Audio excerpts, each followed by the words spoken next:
My name is Shawnee's Almond, and today I am doing my oral history interview.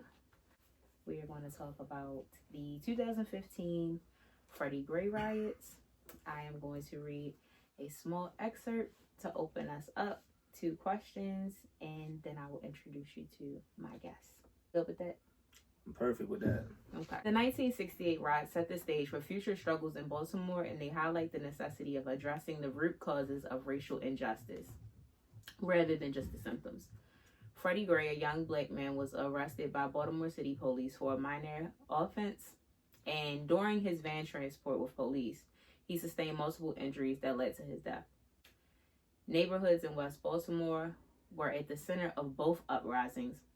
The first being in 1968, and then the second being in 2015.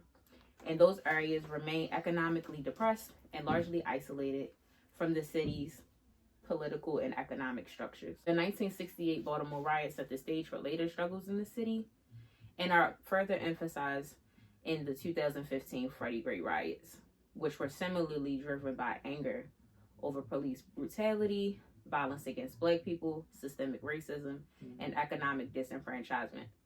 Martin Luther King's death and what he stood for ignited an underlying fury in disenfranchised communities, and objectives are only as broad as our experiences. So today, I have Jamal Walker, and we are here to discuss his lived experience in an event that is not only a historical marker in Baltimore's history, but our nation's. State your name and age for the record. My name is Jamal Walker. I'm age 30. Do I have permission to record this interview? Yes, ma'am. Yes, ma'am. With some context questions. Okay. When and where were you born? I was born in Baltimore, Maryland. Okay. East side of Baltimore. East side. Yeah. Okay. How many generations back do you have ties to the city of Baltimore? My great-great-grandmother moved here in the 1930s from Pittsburgh. Met my my great-grandfather, who was in the Army, who ventured up here from South Carolina. My grandmother's side, my great-great-grandmother's side, they were free, of course, coming from the north and things of that sort. My great-grandfather was coming from the harsh south at that time, so his family and the stuff he saw was more so what we're seeing, privy to like the segregation and all the stuff happening with our black people, slavery and stuff like that. Can you describe where you were and what you were doing when you first heard about Freddie Gray's death? When it first happened, so that weekend I was coming down anyway, but when it first happened, I was at school in West Virginia, so of course it was already some stuff going on about that, just from the national attention since Trayvon Martin been going on. So I was in West Virginia at the time when it first happened. And what was your personal reaction when you got home? With the news of Freddie Gray being spread throughout Baltimore? Well, when it first got home, of course, I was infuriated. I was scared for my homeboys because we was all, we was young black men at the time. A couple years removed from Freddie Gray. A lot of anger there. Took me back to like some of like my personal stuff with police officers. But we just wanted to band together at the time. That's one thing I do remember between me and my brothers. We just wanted to be there and just come together as a tribe. With y'all wanted to come together as a tribe, what were the immediate conversations like? Well, some of the immediate conversations is, why is this happening?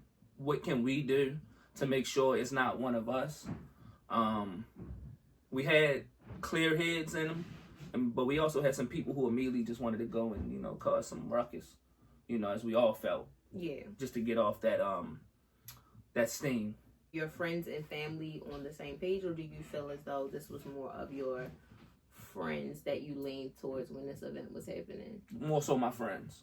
Okay. This was more so childhood friends and things. You personally involved in any of the protests or riots? And if so, what motivated you? What was the motivating factor? Is this a safe space? Yes, this is a safe space. Yes. I was actually out there for one of them. When it was actually the time when the bombs was being thrown, the gas bombs, and they had the masks on and stuff like that. The police cars got damaged. A few things got thrown. I won't say whether I partaked in any. What was your impressions of like the other people out there? Do you feel as though they were doing it to honor his death? Do you feel like they were doing it, what, like you said, to like let off steam and retaliate? Because, you know, Baltimore City does have a very straight relationship with police. Like, we see it with the heavy police presence in our neighborhoods and how they treat us and stop us, things like that. Yeah. So, do you feel like it was for Freddie Gray, or do you feel like he was just the like the straw that broke the camel's back? Definitely you can say straw that broke the camel's back, but it was already some mess prior to that. But everyone knows they made documentaries about stuff that happened here in Baltimore with like crooked police officers and stuff like that. So I definitely think it was a mixture of just being tired. You know, it's just something about just being black people, especially in these urban communities, of just being tired. So when that happened, it just was another reason to just, you got impoverished places here, people who just like had nothing growing up. So this is just opportunities to definitely just let off like steam. Police only respect brute force. They use brute force. So you want to talk the same language as them, and you feel like this was the perfect time to do it as a group, because you can't get everybody that's down here. You get what I'm saying? We can come down here for a few hours.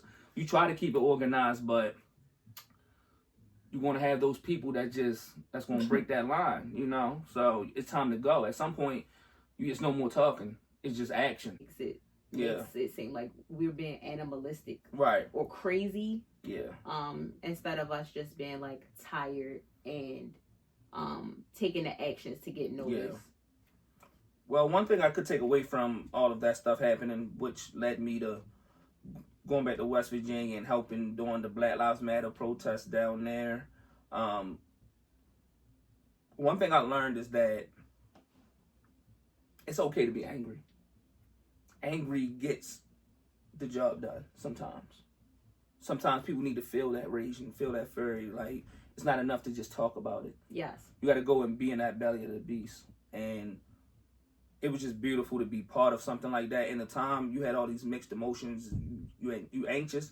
You don't know if you even going to make it home. Yeah. You get what I'm saying? So, but being out of it, and it just felt like an out-of-body moment for me, you know, and it definitely sent me down a certain pathway once I got back to West Virginia. I like what it did for black people, selfishly. Us coming together even for a moment.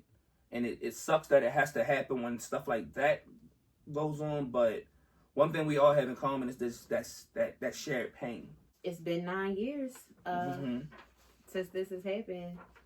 Time flies. Is there anything that you would tell the youth moving forward if something like this was to happen again? If something like this was to happen again? Yes. I would say before it happens again, I think we do need more organization. We need, if you look at all these other like groups of people out here, even like in terms of like elections, who can you really go to represent black people? Who are our top leaders? Like, who really delegates and speaks for black people? Like, the things we really want. Like, what? NAACP? Like, but like, no. We don't really feel them. Yeah. We don't really feel connected to that. Like, I don't feel like they speak for, like, my generation and stuff like that. The inner city young youth. Yeah. So, it's like, I just think we just need to get more organized as people. In a serious manner. Yeah, exactly. On the ground. Style. Yes. And so it reaches the top. And we need to come up with actual things that we really want to see for black people moving forward. Stuff that we can give to city officials and people who directly impact, not presidents, but people who affect our community, district, and stuff like that. Like, whereas though it's going to directly impact us and our lives. And be done in a serious way, so when we just ride and it's not coming from any old place, but other communities and other group shoulders with organization, you actually get stuff and laws passed. Do you think the legacy, my final question, of Freddie Gray and the 2015 protests will be remembered as a turning point for racial justice in Baltimore and beyond? Absolutely. Absolutely. And because there is video proof. Yes. It will live on. You cannot contest. Yes. You can't. You can see the aftermath. You can see the stains on the buildings that got ablaze. You can, his family, you know, getting their money. You know, when you get money, that is the other side officially saying we know we effed up. Yeah, we know we did something. Yes, and we're trying to make it right, which is why we ain't getting those reparations, because in order to get your reparations, somebody has to admit that we they did you wrong. Yeah, yes, exactly. Okay, well, thank you, Jamal. This is my oral presentation, and I am Shawnice Almond. Goodbye. Thank you for having me. Of course. Thanks for having me.